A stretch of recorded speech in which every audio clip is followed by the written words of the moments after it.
yung teacher. Nung makita, sabi niya, Daphne, ready na ba tayo? Makikikain ako. Ay, ma'am, nandito pala kayo. Sabi niya gano'n. Naku, nag-iba, namulas siya.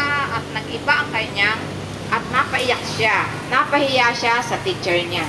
So, kinausap ng yung mag-ina at saka yung teacher, nag-usap, sabi niya, alam mo, Daphne, hindi ko akalain kung gaanong kapait mo sa school, ibang-iba pala ang ugali mo.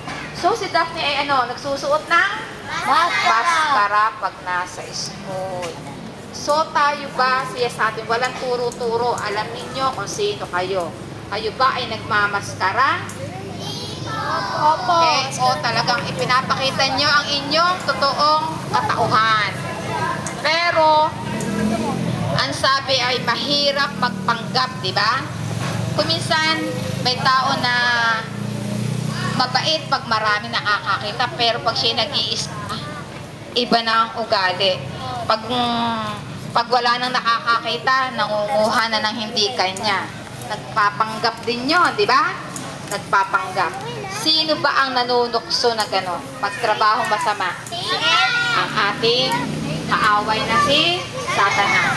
Wala tayong kaaway dito sa mundo, kundi ang masama, ang diablo, ang Satanas. Sabi sa Bible, ang kaaway natin ay hindi ang flesh and blood o mga kauri nating tao, kundi ang ating kaaway lang ay ang masamang gawa ng kaaway natin na si Satanas. Wala. Ang katabi nyo, hindi nyo dapat awayin.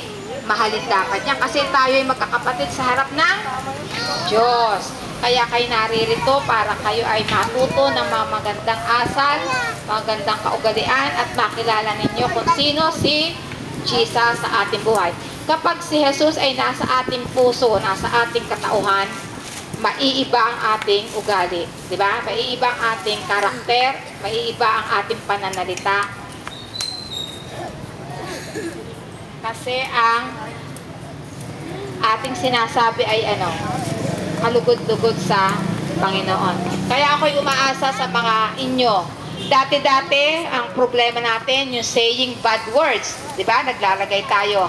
Pero ngayon, bihirang-bihira na ang naririnig. Doon talaga, anywhere na nakakarinig ako ng mura, ng salitang masama.